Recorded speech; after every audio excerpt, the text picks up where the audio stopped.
Kemudian saya tanya kepada Pak Ade Ari, jikalau hasil dari tes psikologi terhadap pelaku keluar dan memang mengarah kepada kondisi depresi, ini bisa menggugurkan secara hukum tidak, Pak Ade Ari?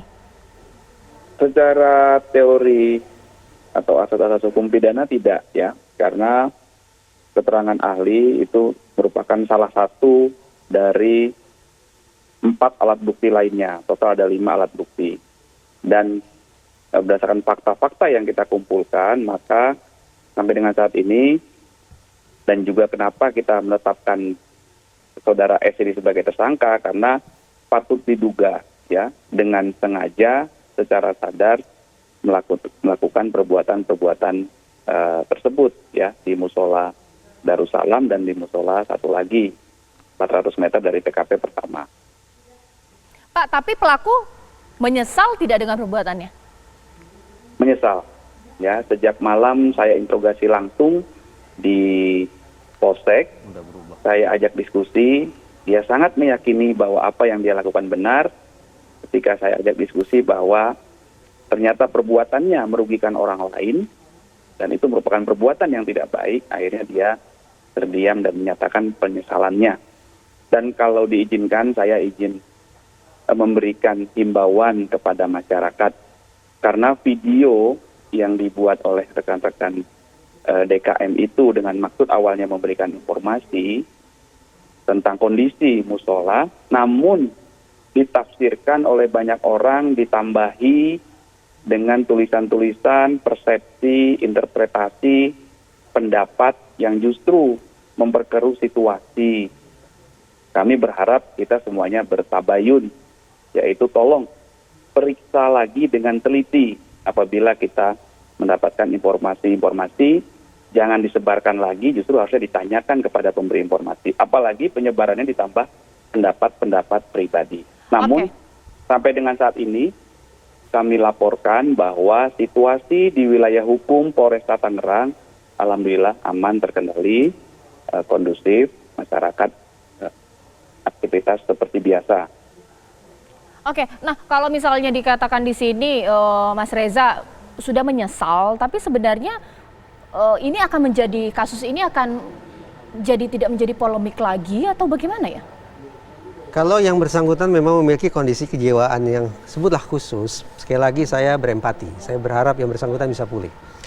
Tapi setiap pelaku kejahatan hampir bisa dipastikan akan mengatakan menyesal begitu mereka diringkus oleh polisi. Jadi kalimat penyesalan itu bagi saya bukan suatu hal yang luar biasa. Setiap pelaku kejahatan hampir bisa dipastikan akan mengatakan menyesal. Karena itu salah satu strategi rasional untuk mendapatkan keringanan-keringanan hukum. Bayangkan kalau yang bersangkutan tetap mengatakan saya bermusuhan dengan agama ini, saya kelompok ini dan seterusnya, maka boleh jadi itu akan melipat gandakan kemungkinan sanksi pidana bagi yang bersangkutan. Jadi pointless, tidak poin yang istimewa bagi saya ketika seorang pelaku kejahatan mengatakan dia menyesal atau tidak. Justru yang ingin saya katakan begini, saya agak terkejut ya, karena saya selama ini saya beranggapan depresi lebih dekat dengan lebih dekat dengan bunuh diri ketimbang menyakiti pihak lain, apalagi melakukan aksi destruktif vandalisme. Ya? Karena saya menganggap selama ini depresi lebih dekat dengan bunuh diri, maka sangat penting kiranya teman-teman di kepolisian memastikan yang bersangkutan tetap terjaga 24 jam. Jangan sampai kemudian terjadi peristiwa yang tidak menyenangkan, sekaligus menyedihkan, sekaligus menggemparkan yang akan merusak semangat masyarakat terhadap berjalan positifnya kasus ini. Pak Kiai, terakhir supaya masyarakat ini waspada dengan berbagai tontonan di YouTube, tidak salah arah, ini bagaimana Pak Kiai? Kita coba renungi dan bersama-sama kita maknai apa yang disampaikan oleh seorang tabi'in ya. Laulal isnad laqala man syaa ma syaa. Kalau tidak ada transmisi mata rantai keilmuan di dalam agama, maka siapapun masih bisa mengatakan dan bisa mengatakan apa saja.